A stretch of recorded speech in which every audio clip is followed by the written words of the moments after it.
देख तो कितना दूर तक दिख रहा है। और ये बाप रे बाप, यहां से जो रिजर्व सेना थी वो आगे बढ़ गई और इधर की जो रिजर्व सेना थी आगे बढ़ गई। अब बंद कर दिया, चल बबुआ आ जाओ। मार तोप से लेके धड़ाधड़ उड़ा दिए। यहाँ पे राणा सांगा कहे कि बाबर पैसा वैसा लूट लिया, अब जाओ। कहे कि देखिए अब हम कहाँ जाएंगे, समरकंद है नहीं, काबुल है नहीं, फरगाना, हम यहीं रहते हैं। तो राणा सांगा कहे क्या बोलता है तुम यहाँ रहेगा तो हमसे युद्ध करना पड़ेगा। कर लेते हैं।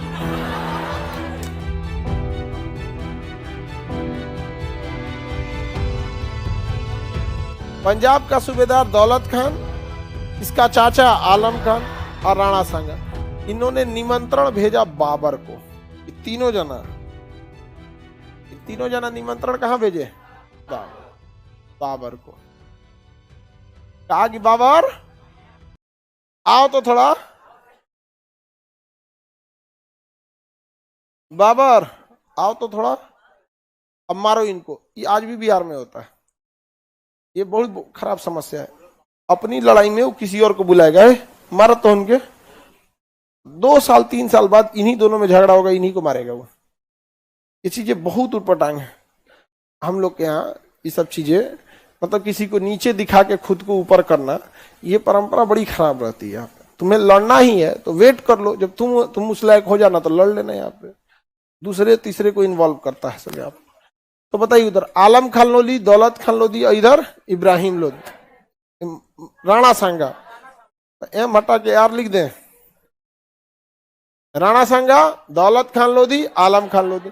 किसके पास चलेगा? हाँ, आई तीनों ने संदेश भेजा किसको? बाबर को, आइए इसको मारिए। दौलत खान लोधी और आलम खान लोधी का कहना था कि इसको मार के जितना आपको धन दौलत ले जाना ले जाइएगा और हम लोगों को सत्ता सौंप दीजिएगा। राणा सांगा का भी कहना था कि जब आप हमला कीजिएगा तो हम यहाँ से कुछ नहीं बोलेंगे, हम आपको और भी खूब सूचना दे देंगे यहाँ पे। अब इतना कहने के बाद बाबर एक्चुअली यहाँ का शासक, अफगानिस्तान और के ऊपरी भाग ताजिकिस्तान जो है वहां एक छोटा सा जगह फरगाना का शासक था। कहाँ का? फरगाना। इसने सोचा ना काबुल पर आक्रमण कर दे। जब काबुल पर आक्रमण करने गया ना तो फरगाना स्वतंत्र हो गया। अगर रे फरगाना हमारा कैसे छीन लिया, तो काबुल स्वतंत्र हो गया। तो कहाँ जाएंगे?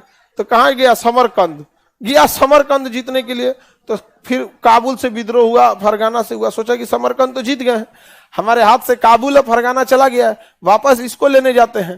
तो वापस गया लेने तो समरकंद चल गया। कहा यार हम कहाँ रहेंगे? उसको रहने का जगह नहीं था बाबर को।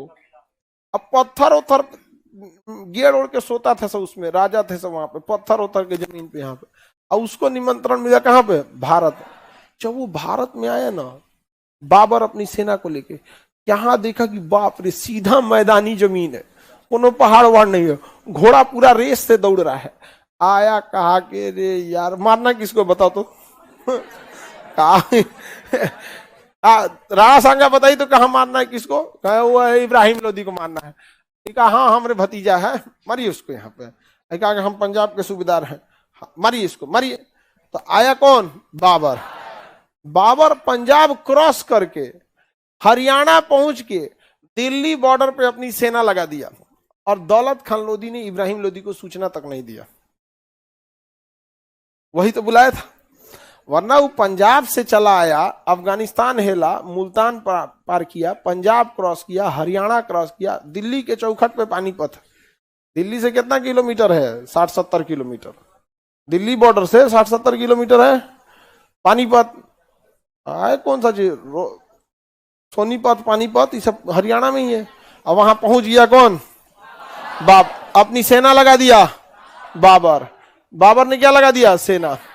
और अपनी सारी सेनाओं को कहा था कि देख बाबू, या तो तुम इस जगह को जीत लो या तैयार रहो जिंदगी भर उस पत्थर के बीच में रहने के लिए भेड़ बकरी की तरह। तो बाबर की सेना कही कि ना चाचा कुछ हो जीतो ये लड़ाई हम जीत के रहेंगे यहाँ पे। तो बाबर ने ना अपने साथ बारूद लाया था, तोप। क्यों लाया था? बाबर तोप लेके आया था। तोप का पहली बार प्रयोग भारत में किसने किया?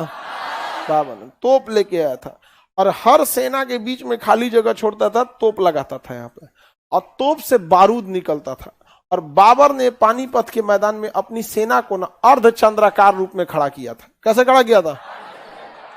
अब देखिए ये छोटा सा एरिया है अर्धचंद्राकार, तो आपको समझ में आ रहा है। एक विशाल एरिया में अगर सेना खड़ी होगी 2-4 किलोमीटर में, तो पता नहीं चलेगा कर्व है कि सीधा है। बाबर की प्लान यही थी कि जब आएगा इब्राहिम लोदी की सेना, तो इब्राहिम लोदी की सेना के पास हाथी वगैरह ठीक ठाक की संख्या में है, तो तुम लोग को पीछे हटना है। तो बीच की सेना को कहां हटना था? पीछे। और इनको कहा गया था तुम्हें फैल जाना है। तो ये गधों को समझ में आया नहीं इब्राहिम लोदी को कि अगर ये पीछे हटेगी तो उसको दौड़ाना नहीं है, क्योंकि साइड साइड की सेना फैली हुई है। और जब ये अच्छा खासा अंदर घुस जाएगी इब्राहिम लोदी की सेना, तो बंद कर लेना, पूरी तरह क्या कर लेना? घेर लेना। आई बैला को पता चला नहीं। किसको? इब्राहिम। इसे तुगलमा नीति कहते हैं। अब बकलोलवा इब्राहिम लोदी चल गया इसमें, और यहाँ की सेना पीछे भागने लगी थी। इसको लगा कि मैं तो बहादुर हूं, मेरे डर से तो सेना भागेगी। दौड़ा दिया, कहा चोटियाओ इसको। अरे देहात में दौड़ाने को चोटियाना बोला जाता है, नहीं बोला जाता है। पूरा चोटिया दो, एकदम दौड़ा दो। बस इब्राहिम लोदी की सेना क्या कर दी? दौड़ा दी। ये बैला को पता नहीं था कि इसने यहाँ बहुत ज्यादा संख्या में रिजर्व सेना रखा था, कि जब ये बिखराया जाएगा तो ये आगे बढ़ जाएगी। यहां से जो रिजर्व सेना थी वो आगे बढ़ गई, और इधर की जो रिजर्व सेना थी आगे बढ़ गई। अब बंद कर दिया। चल बबुआ आ जाओ। मार तोप से लेके धड़ाधड़ उड़ा दिया यहाँ पे। और इसका हाथी जो थी वो पगला गई, कही कि ये कौन दिवाली बना रहा है? हाथी, अब देखिए ना, जानवर सब पटाखा वटाखा नहीं सुना रहेगा सब ना, अजीब हो जाता है सब। वहां पे कुछ कुत्ता जो होता है सब ना, वो पटाखा वटाखा नहीं सुना रहता है तो डर जाता है सब, उछलने लगता है सब। तो जब ये तोप चलाना चालू किया, किसने? बाबर ने। तो इसके घोड़ा और हाथी आपस में भगदड़ मच गए, और इब्राहिम लोदी की सेना में आपस में क्या हो गया? भगदड़ हो गया, आपस में भगदड़ हो गया। और यहां पर जैसे भगदड़ हुआ, इब्राहिम लोदी की सेना आधी मरा गई, और उसके तोपची वगैरह निशाना लगा के इब्राहिम लोदी को मार दिए सब। और गद्दी पे, यहाँ पे दिल्ली में कब्जा हो गया किसका? बाबर का। बाबर ने पूरा पैसा लूटा, कहा गया लूट पैसा लूट, हम लोग तो अफगानिस्तान में कुछ होता नहीं है पहाड़ वगैरह पे, बताओ यहाँ पे कितना अच्छा जगह है, यहाँ पे जितना दूर जा सकते हो, देख तो कितना दूर तक दिख रहा है।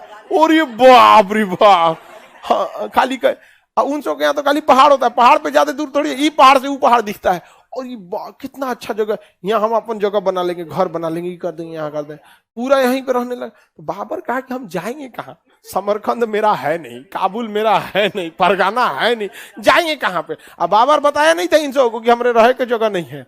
और जब यहाँ आया तो राणा संगा कहे कि बाबर पैसा वैसा लूट लिया, अब जाओ।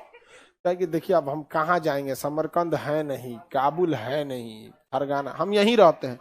तो राणा संगा कहे क्या बोलता है तुम यहां रहेगा तो हमसे युद्ध करना पड़ेगा। तो कहा कर लेते हैं।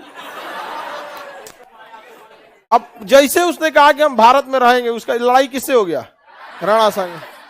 तो इब्राहिम लोदी के चक्कर में किससे मार हो गया? राणा संगा। राणा संगा की मदद करने चलाए थे मेदिनी राय, तो अगली लड़ाई मेदिनी राय। अब मेदिनी राय की मदद में आ गए थे बिहार के अफगान शासक, तो अगली लड़ाई अफगान शासकों से। उसके बाद मरिए गया बाबर। 4 साल रहा, 4 को लड़ाई लड़ाया, 4 साल में 4 लड़ाई। उसके बाद बाबर मर गया। समझ में आ गया? अब आगे का क्लास कल करेंगे।